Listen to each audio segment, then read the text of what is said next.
और हमें केवल सड़क को सड़क तक या एक्सप्रेसवे को एक्सप्रेसवे तक ही सीमित नहीं रखना होगा।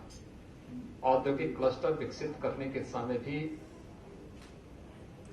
एक नए प्रयास प्रारंभ करने चाहिए।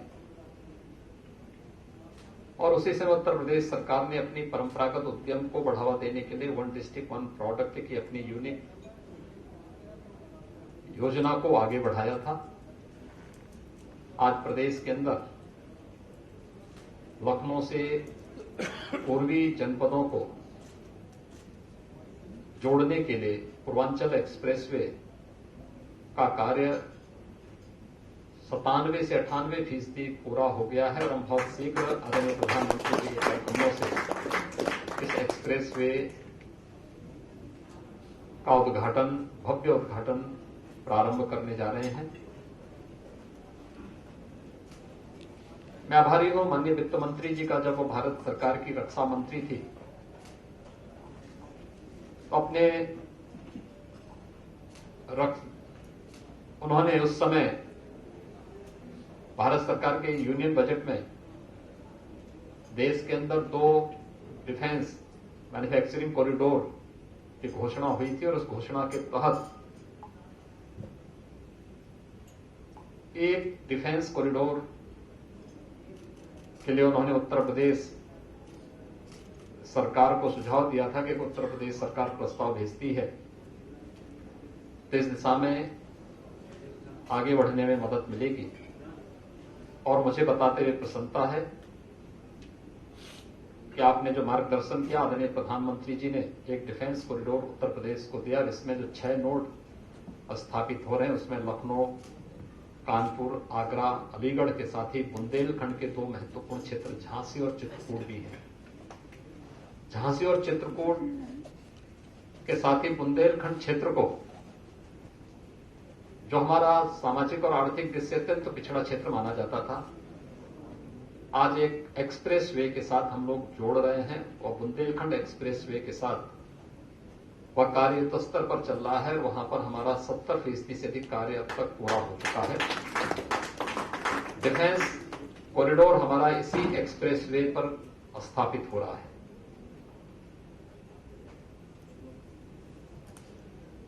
Gorakhpur link expressway, Ballia link expressway, Gorakhpur link expressway का कार्य प्रगति पर है।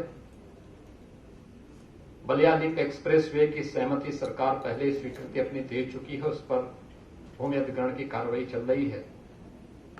और आज हम लोग पश्चिमी उत्तर प्रदेश को मेरठ से पूर्वी उत्तर प्रदेश के प्रयागराज तक जोड़ने के लिए जिस एक नए एक्सप्रेसवे के साथ उत्तर प्रदेश आगे बढ़ रहा है वह है गंगा एक्सप्रेसवे। गंगा एक्सप्रेसवे प्रदेश की इकोनॉमी की बैकबोन बनने जा रही है। अब तक मेरठ या पश्चिमी उत्तर प्रदेश में जाने के लिए हमें लखनऊ आगरा एक्सप्रेसवे, यमुना एक्सप्रेसवे या फिर वाया मुरादाबाद होते हुए वहां पहुंचना पड़ता था। 12 से 15 घंटों का एक लंबा सफर लोगों को तय करना होता था। लेकिन गंगा एक्सप्रेसवे बनने के बाद यह दूरी घटकर के 5 से 6 घंटों में सिमट जाएगी। लखनऊ से मेरठ मात्र 5 घंटे में इस दूरी को पूरा किया जा सकता है और प्रयागराज से मेरठ या मेरठ से प्रयागराज की दूरी को भी 6.5 घंटे के अंदर पूरा करने में मदद मिल जाएगी। विकास की और इस क्षेत्र में अन्य तमाम औद्योगिक विकास की इतनी संभावनाएं विकसित होंगी, उन्हीं को देखते हुए मेरठ से प्रयागराज तक 594 किलोमीटर लंबे इस एक्सप्रेसवे के निर्माण का निर्णय प्रदेश शासन ने लिया और इसमें अब तक 93% भूमि का अधिग्रहण का कार्य भी सफलतापूर्वक राज्य सरकार ने संपन्न किया है। हम लोगों ने पहले इस बारे में हम लोग तय कर रहे थे कि आगरा लखनऊ एक्सप्रेसवे हमारा कंप्लीट हो चुका है। इसमें इस कार्यक्रम को आगे बढ़ाते हुए, इसको मॉडर्नाइज करते हुए हम लोग गंगा एक्सप्रेसवे का निर्माण करेंगे। क्योंकि अब तक जो भी कार्य हमने किए हैं प्रदेश सरकार के संसाधनों से किए, लेकिन मैं आभारी हूं आदरणीय प्रधानमंत्री जी का और माननीय वित्त मंत्री जी का, जिन्होंने यूनियन बजट में बड़े इंफ्रास्ट्रक्चर डेवलपमेंट के लिए सिक्योरिटाइजेशन लोन की एक नई व्यवस्था दी है। और ये इंफ्रास्ट्रक्चर डेवलपमेंट के लिए बहुत बड़ा कार्य है, क्योंकि प्रदेश के अंदर मुझे याद है 2017 के पहले इंफ्रास्ट्रक्चर की बात एक सपना हुआ करती थी। रोड कनेक्टिविटी की दिशा में उत्तर प्रदेश की स्थिति अत्यंत खराब थी। आज न केवल एक्सप्रेस वे का जाल बिछ रहा है, बल्कि इंटर स्टेट कनेक्टिविटी को भी हमने 4 लेन के साथ जोड़ा है। हर जिला मुख्यालय को 4 लेन के साथ जोड़ा गया है। तहसील और विकासखंड मुख्यालयों को भी 4 लेन और 2 लेन की कनेक्टिविटी से हम लोगों ने आच्छादित किया है। मेट्रो 2017 के पहले एक भी सिटी में मेट्रो नहीं था। आज प्रदेश के अंदर 4 सिटी मेट्रो से आच्छादित है। आगरा और कानपुर में इस वर्ष के अंत तक मेट्रो संचालित हो जाएगी।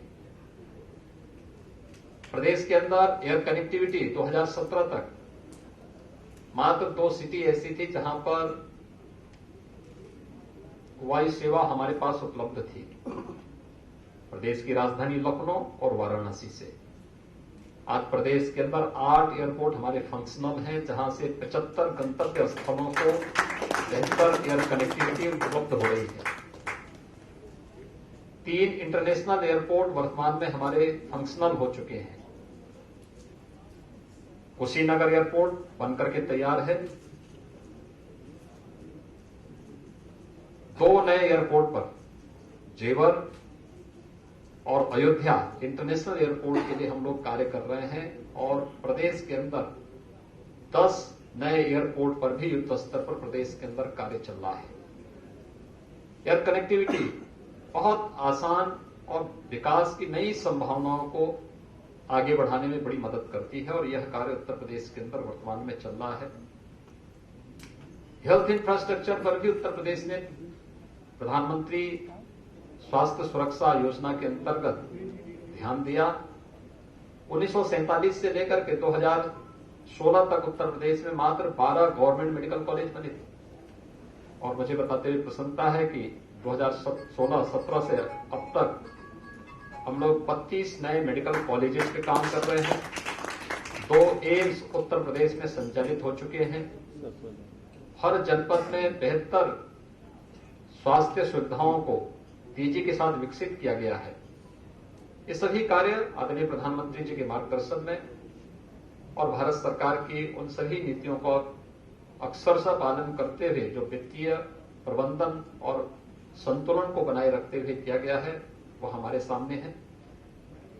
मैं आभारी हूं माननीय वित्त मंत्री जी का कि बैंकों का हमें इन सभी कार्यों में बेहतर सहयोग मिला, बहुत सकारात्मक सहयोग मिला।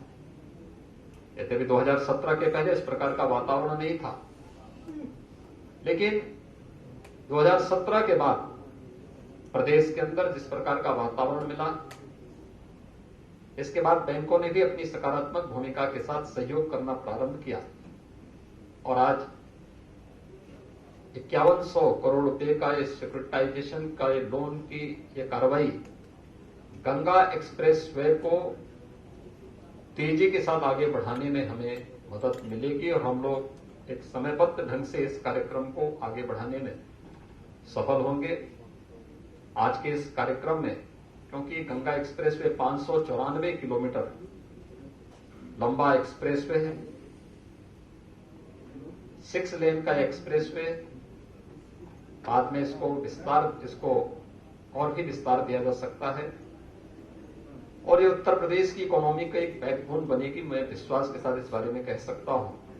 आज उस कार्य के लिए इस महत्वपूर्ण आयोजन में आपने अपना बहुमूल्य समय दिया है। मैं इसके लिए आपका हृदय से आभार व्यक्त करता हूं, विश्वास व्यक्त करता हूं। इस बात के लिए आज विश्वास दिलाता हूं कि उत्तर प्रदेश सरकार भारत सरकार के सभी नियमों को मानते हुए प्रदेश में न केवल जन कल्याणकारी योजनाओं को बल्कि इंफ्रास्ट्रक्चर डेवलपमेंट के इस बेहतर अभियान को भी युद्ध स्तर पर आगे बढ़ाने में किसी भी प्रकार से अपने आप को पीछे नहीं रखेगा।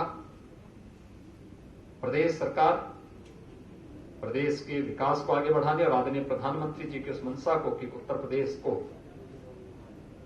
देश के विकास के लिए एक ग्रोथ इंजन के रूप में कार्य करना चाहिए। उत्तर प्रदेश शासन इस दिशा में अपने पूरी ताकत के साथ अपना सहयोग करेगी। मैं एक बार फिर से अपना समय देने के लिए आपका हृदय से आभार व्यक्त करता हूं और पंजाब नेशनल बैंक के प्रबंध निदेशक और सीईओ श्री मल्लिकार्जुन राव जी का और उनकी पूरी टीम का हृदय से धन्यवाद देता हूं।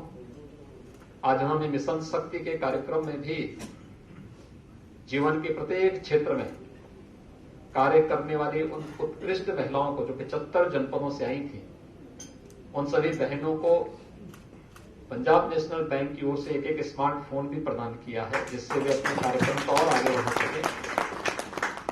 हमारे बैंक और वित्तीय संस्थाओं की ओर से प्रदेश के अंदर सीएसआर के कार्यक्रम में भी समय समय पर विगत 1.5 वर्ष से तो कोरोना महामारी में हेल्थ इंफ्रास्ट्रक्चर के लिए या ऑक्सीजन प्लांट लगाने के लिए ऑक्सीजन कंसंट्रेटर या वेंटिलेटर्स आदि उपलब्ध कराने में भी अच्छा योगदान किया। मैं आभारी हूं माननीय वित्त मंत्री जी का कि कोरोना की दूसरी लहर के दौरान उनका स्वयं फोन आया और उन्होंने कहा कि देखिए, कुछ संस्थाओं से हम लोग उत्तर प्रदेश में कोविड हॉस्पिटल स्थापित कर रहे हैं और उसमें उन्होंने कुछ जगहों पर उसके स्थापना के लिए जो प्रयास प्रारंभ किए, उसमें उन्होंने गोरखपुर में भी एक हॉस्पिटल इसलिए दिया, वाराणसी में दिया, आगरा में दिया। एक सकारात्मक पहल को आगे बढ़ाने में आज इसका परिणाम है कि उत्तर प्रदेश कोरोना को लगभग नियंत्रण करने में पूरी तरह सफल है। 24 करोड़ की आबादी के राज्य में आज 24 कोविड पॉजिटिव केस हैं। हमारी रिकवरी रेट 98.6% से अधिक है। प्रदेश के अंदर पॉजिटिविटी 0.01% से भी नीचे आ चुकी है और हम लोग इस महामारी से जूझते हुए आदरणीय प्रधानमंत्री जी के जीवन और जीविका को बचाने के इस कार्यक्रम को युद्ध स्तर पर आगे बढ़ाने का कार्य भी कर रहे हैं। मैं आभारी आपका इस बात के लिए भी हूं कि प्रयागराज कुंभ के समय सैकड़ों वर्षों की इस विरासत को संरक्षित करने में आपने योगदान दिया था। उस समय आप भारत की रक्षा मंत्री थी और अक्षय वट लगभग 500 वर्षों के बाद जनता के दर्शनार्थ खुल पाया था। आपके एक सार्थक प्रयास से और करोड़ों श्रद्धालु जनों को वहां पर जाने का अवसर प्राप्त हुआ और आज भी उन्हें वहां जाने का अवसर प्राप्त होता है। राज्य के प्रति आपके इस सकारात्मक पहल का और इस प्रकार से एक जो मातृ स्वरूपा जो भाव है, इसके लिए मैं आपका हृदय से आभार व्यक्त करता हूं और विश्वास दिलाता हूं कि उत्तर प्रदेश सरकार भारत सरकार के उन सभी नियम कानूनों के अंदर प्रदेश के इंफ्रास्ट्रक्चर डेवलपमेंट के साथ साथ प्रदेश के सर्वांगीण विकास के लिए पूरी तत्परता के साथ कार्य करेगा। बहुत बहुत धन्यवाद। जय हिंद। बहुत बहुत धन्यवाद माननीय आपके सागर्भित उद्बोधन के लिए। सर्वांगीण विकास की सुन रहे थे आप। गंगा एक्सप्रेसवे के लिए लोन ट्रांसफर किया गया है, उसी के लिए इस कार्यक्रम का आयोजन किया गया था। 5100 करोड़ रुपए का लोन ट्रांसफर किया गया है। सीएम योगी ने कहा कि पहले इंफ्रास्ट्रक्चर की बात सपना हुआ करती थी, आज हमने हकीकत में तब्दील कर दिया है। आज इंटरस्टेट कनेक्टिविटी के लिए 4 लेन हमने मुहैया करवाई है। प्रदेश के 4 बड़े प्रोजेक्ट जो इस वक्त चल रहे हैं उसका भी उन्होंने जिक्र किया। साथ ही साथ इस बात का भी जिक्र किया कि कैसे इस कोरोना काल में सरकार ने जीवन और जीविका को सुनिश्चित किया है। चलिए एक बार फिर से आपको लखनऊ लेकर चलते हैं, जहां पर गंगा एक्सप्रेसवे के लिए लोन ट्रांसफर किया जा रहा है और उसी कार्यक्रम को केंद्रीय वित्त मंत्री संबोधित कर रही हैं। Not just the corridor, जो उसे उन्होंने जिक्र किया, not just the corridor, but growth on either side of the corridor. जो हमने डिफेंस कॉरिडोर के समय नोडल पॉइंट्स को एम्फेसिस किया, आगे आपके सामने नक्शा भी है जिसमें कॉरिडोर भी दिखा रहे हैं और नोडल पॉइंट्स भी दिखा रहे हैं, जो 6 नोडल पॉइंट्स है।